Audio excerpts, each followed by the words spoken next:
नमस्कार दोस्तों, मेरा नाम है पीयूष कुमार और फ्यूचर नीति के चैनल में आपका स्वागत है। दोस्तों, आज की हमारा जो पॉलिटिकल सेशन है, इसमें हम इस क्लास में हम डिस्कस करेंगे भारतीय व्यवस्था का स्वरूप, यानी भारत का जो संविधान है, भारत की जो राज्य व्यवस्था है, उसका स्वरूप किस तरह से है।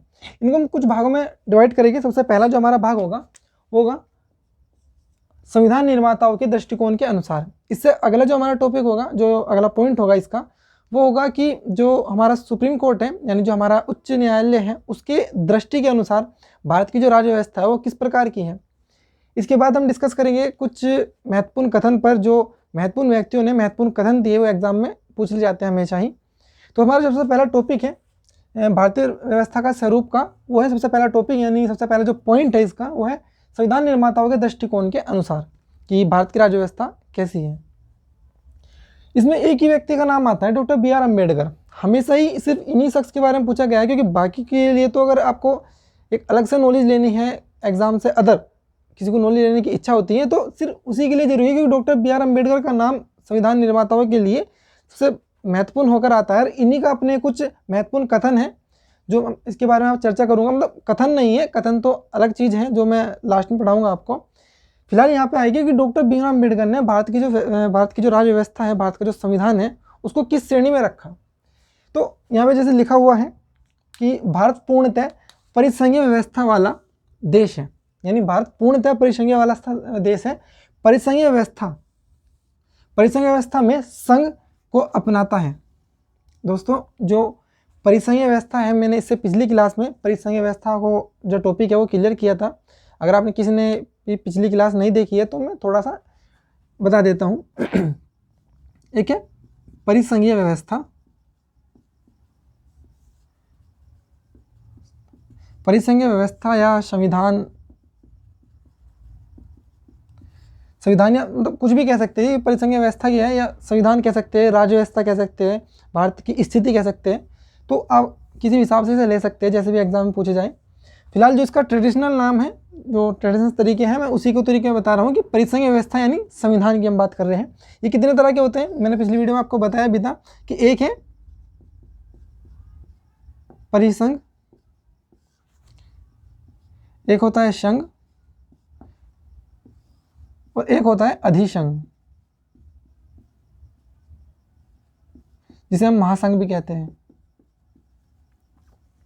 तो परिसंघ मैंने आपको क्या बताया था, मतलब संघ की स्थिति तो वह है जो भारत की है, ठीक है।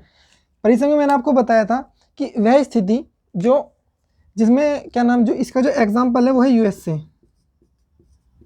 और ये एग्जाम्पल इसका भारत, और ये है यूएसएसआर 1991 से पहले का यूएसएसआर। अब इसकी एग्जाम्पल मैंने आपको क्यों दिए हैं, ये पहले एग्जाम्पल मैंने इसलिए दिए है ताकि आपको थोड़ा सा हिंट्स मिल जाए कि किस तरह से होता है। मतलब कुछ चीज़ें होती है जो एग्जाम्पल अगर हमें मिला, जैसे भारत का एग्जाम्पल दिया, तो कुछ चीज़ें आपके माइंड में आएगी, तो इसलिए मैंने पहले ही एग्जाम्पल दिए।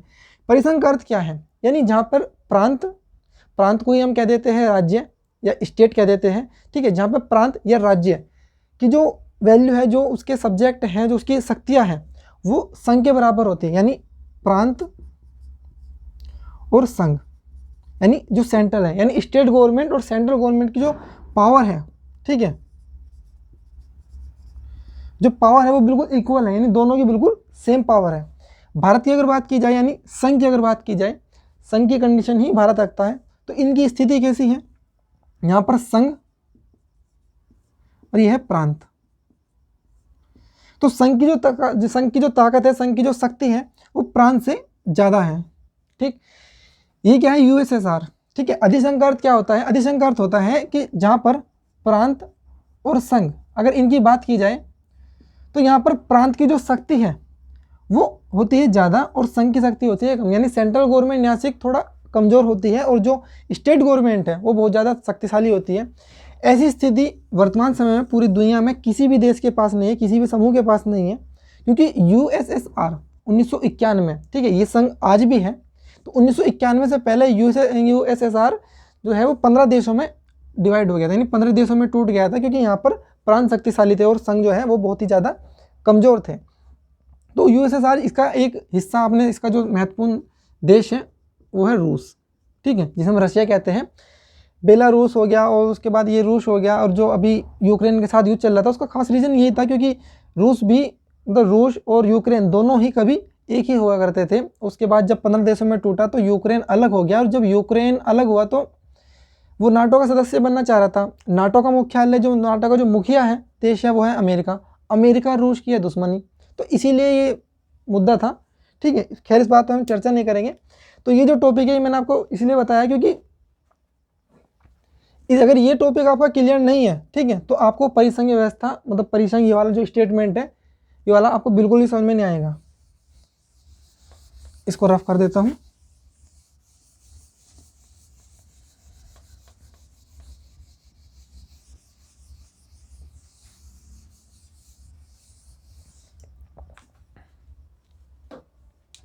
तो हमारा टॉपिक क्या था, मतलब पॉइंट, कि भारत पूर्णतः परिसंघीय व्यवस्था वाला देश है जिसमें परिसंघीय व्यवस्था में संघ को अपनाता है। मैंने अभी आपको क्या बताया, ये परिसंघीय व्यवस्था था, परिसंघीय, उसके 3 पॉइंट थे, 3 में से एक था क्या, संघ। तो भारत परिसंघीय व्यवस्था में संघ को अपनाता है। ये किन्होंने कहा, डॉक्टर BR अम्बेडकर जी ने।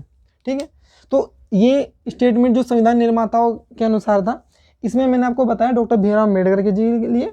ठीक है, और इसमें मैं आपको एक टॉपिक बता देता हूँ। इसमें एक ऐसा कथन डॉक्टर भीमराव अम्बेडकर जी का जो मतलब एग्जाम में बहुत ज़्यादा पूछ लिया जाता है। अगर खास तौर से आप UPSI या किसी भी मतलब अच्छे से एग्जाम की तैयारी करें जिसमें पॉलिटिकल सेशन बहुत अच्छे से आता है, तो उसमें ये चीज़ बहुत ज़्यादा पूछी जाती है। कौन सी, कि भारत फेडरेशन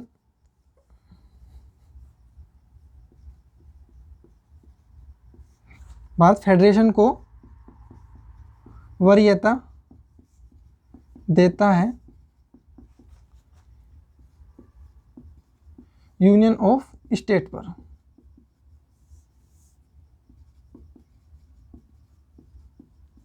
एक स्टेटमेंट है कि भारत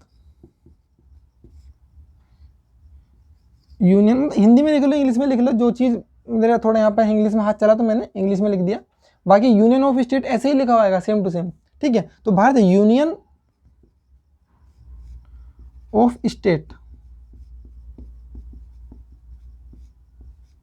को वरीयता देता है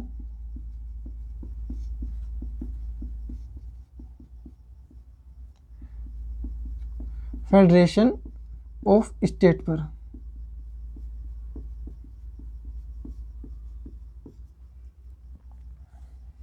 इनमें से कौन सा स्टेटमेंट सही है दोस्तों? मैंने जैसे आपको अभी बताया कि जो भारत है परिसंघीय व्यवस्था वाला देश, ठीक है, उस परिसंघीय व्यवस्था में संघ को अपनाता है। तो हम यहाँ पर क्या बोलेंगे, हम यहाँ पर सीधा सीधा बोलेंगे कि ये भारत जो फेडरेशन ऑफ स्टेट को वरीयता देता है, फेडरेशन ऑफ स्टेट को वरीयता देता है? नहीं, बिल्कुल नहीं देता। मैंने आपको भी बताया कि भारत यूनियन ऑफ स्टेट को वरीयता देता है फेडरेशन ऑफ स्टेट पर। ये स्टेटमेंट बिल्कुल गलत है और ये स्टेटमेंट बिल्कुल सही है, क्योंकि भारत जो है यूनियन ऑफ स्टेट को हमेशा ही वरीयता देगा, क्योंकि परिसंघीय व्यवस्था में 3 है, उन तीनों में से एक है क्या, यूनियन, वो हमारा है। इसलिए हम बोला जाता है कि भारत परिसंघीय व्यवस्था में संघ को अपनाता है, या कह देते हैं भारत परिसंघीय व्यवस्था है। क्योंकि देखो परिसंघीय व्यवस्था होता क्या है, क्योंकि एक तो आप अगर आपने पिछली क्लास नहीं देखी है तो प्लीज़ बहुत ज़रूर देखना, क्योंकि संविधान के 2 ही रूप होते हैं, एक होता है परिसंघीय व्यवस्था और एक होता है क्या, संघात्मक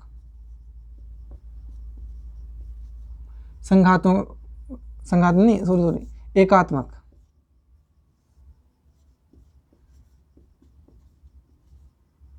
ठीक है, परिसंघीय व्यवस्था या संघात्मक व्यवस्था ये एक ही चीज होती है, और एकात्मक या एक व्यवस्था ये एक बात होती है।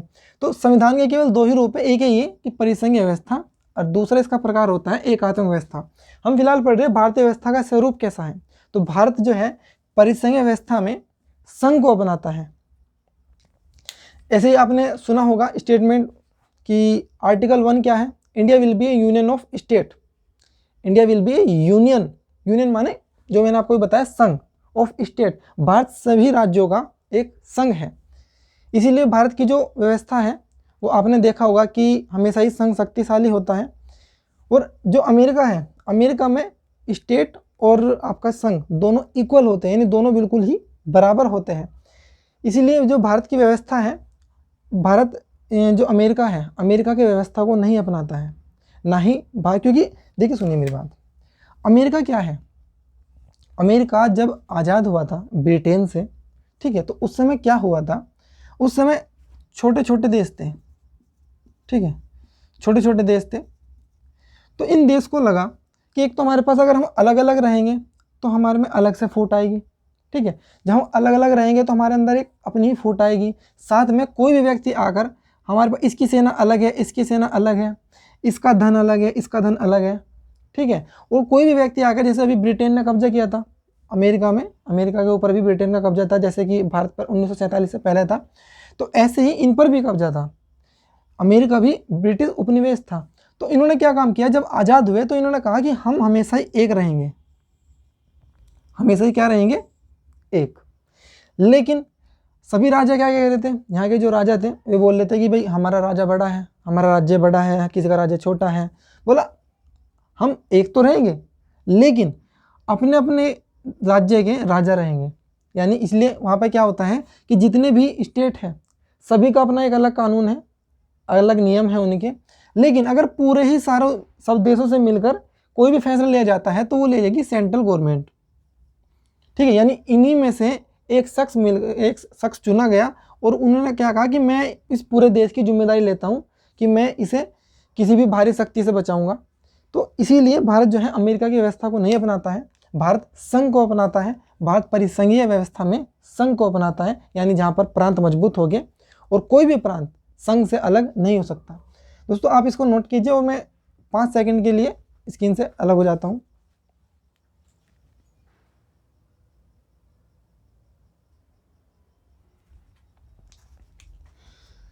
दोस्तों मुझे उम्मीद है आप सभी ने अच्छे से नोट डाउन किया होगा, और नोट डाउन नहीं किया तो कम से कम स्क्रीनशॉट तो आपने ले ही लिया होगा।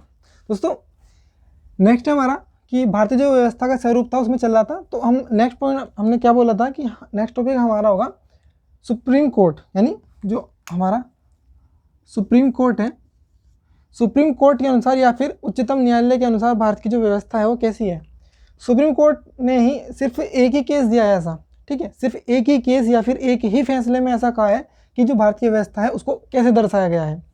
सिर्फ केशवानंद भारती बनाम केरल राज्य जो 1973 का एक केस है, ठीक है, ये सबसे ज़्यादा इम्पोर्टेंट है। यानी आज तक के जितने भी आज़ादी के बाद केसेस आए हैं, ठीक है, जितने भी केस हुए हैं सुप्रीम कोर्ट में, आज तक का सबसे महत्वपूर्ण केस है, क्योंकि इसमें आप अंदाज़ा लगा सकते हैं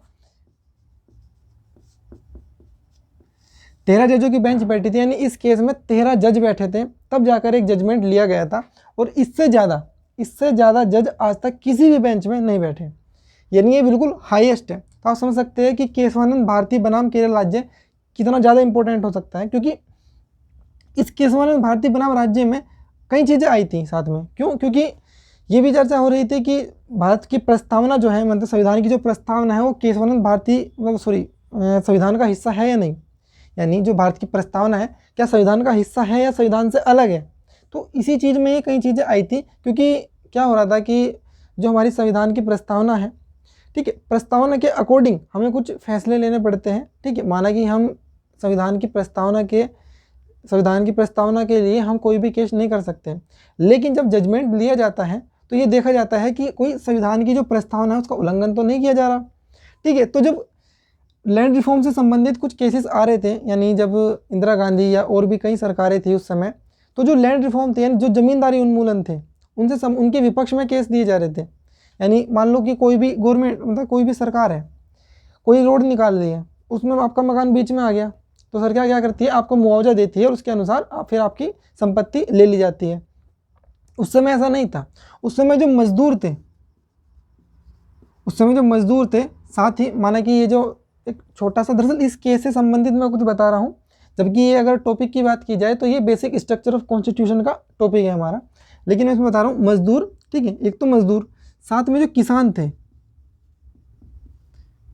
ठीक है, किसानों ने कहा था कि हमें अंग्रेजों से आज़ादी नहीं चाहिए थी, हमें आज़ादी चाहिए थी किसानों से, जमींदारों से, ठीक है। जब जमींदार हमें ज़मीन देंगे तो ही तो हम खेती कर पाएंगे अच्छे से और अपना पेट का पालन कर पाएंगे, ठीक है।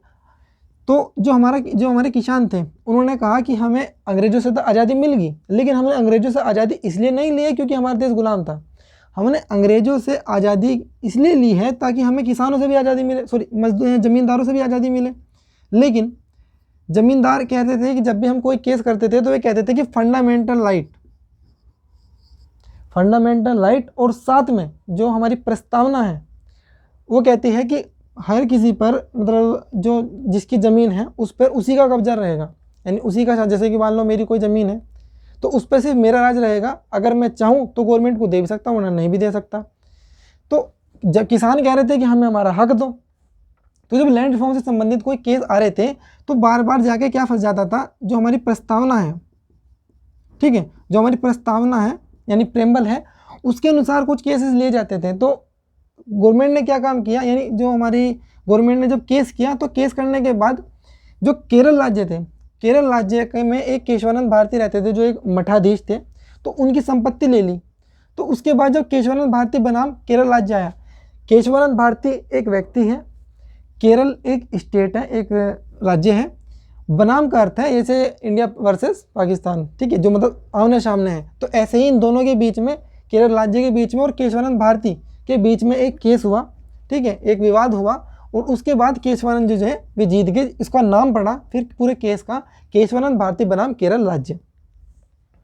तो दोस्तों ये जो स्टेटमेंट आया था इसमें कहा गया था कि प्रस्तावना क्या भारत के जो भारत का संविधान है क्या उसका हिस्सा है, क्योंकि अगर ये हिस्सा है तो फिर केशवानंद भारती की बात मान ली जाएगी, क्योंकि प्रस्तावना किसी की भी ज़मीन छीनने का अधिकार नहीं देती है किसी भी सरकार को। तो इसने क्या किया, अब तक जो केसेस आ रहे थे सुप्रीम कोर्ट बोल देती थी कि जो प्रस्तावना है वो संविधान का हिस्सा ही नहीं है, जबकि जो केस होता है उसमें संविधान का प्रयोग किया जाता है, संविधान की मदद ली जाती है, संविधान के अनुसार कोई भी जजमेंट दिया जाता है। लेकिन अगर प्रस्तावना की बात की जाए तो प्रस्तावना को और संविधान को अलग अलग कर दिया था।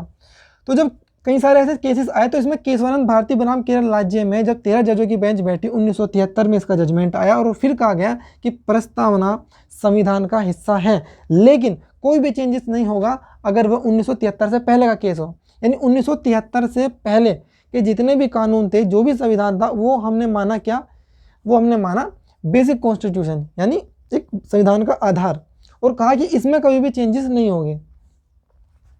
तो इसीलिए जब आप इस केस को पढ़ते हो तो आपको लिखा जाएगा कि कोई भी चेंजेस यानी फंडामेंटल राइट में भी चेंजेस हो सकते हैं, लेकिन मूल संविधान को छोड़कर। तो इससे पहले का जो संविधान है हमने उसको क्या माना, मूल संविधान मान लिया। तो मैं इसको थोड़ा सा रफ कर देता हूं। अब बात करते हैं फेडरल सिस्टम की, ठीक है, ये इसी से संबंधित है। क्यों है, क्योंकि केशवानंद भारती जो बनाम केरल राज्य आया था इसमें इन्होंने ये भी कहा था कि भारत की जो व्यवस्था है वो कौन सी है, वो है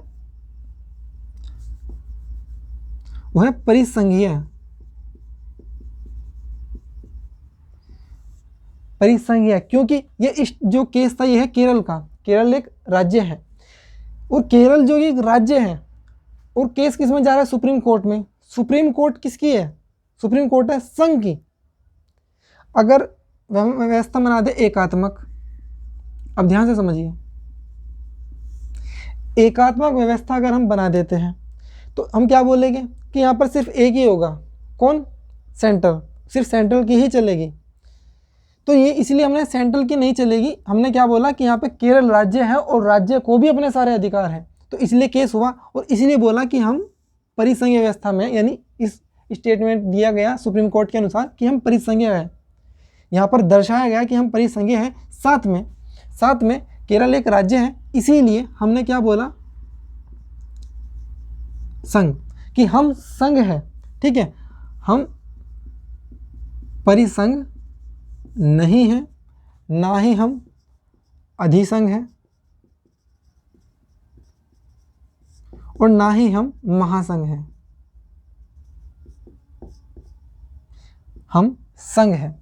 तो ये भारतीय व्यवस्था के स्वरूप की जो जानकारी है वो एक जो हमारा भारत का संविधान है, ठीक है, उसको दर्शाया गया है इसमें केशवानंद भारती बनाम केरल राज्य में, जो 1973 में आया था, 13 जजों की बेंच बैठी थी। और केशवानंद भारती एक मठाधीश थे, इनकी संपत्ति ली जा रही थी, इसीलिए ये केस आया था। ठीक है दोस्तों, तो आप इसे नोट कीजिए। मिलते हैं फिर उसके बाद जो हमारे इम्पोर्टेंट व्यक्ति रहे हैं, ठीक है, उन इम्पोर्टेंट व्यक्तियों के जो इम्पोर्टेंट थॉट रहे हैं, जो उनके कुछ अपने विचार रहे हैं, उनके जो कथन रहे हैं, उनको हम एग्जैक्टली यहाँ पर लिखेंगे और उसके बारे में डिस्कस करेंगे और हमारी क्लास कंप्लीट हो जाएगी।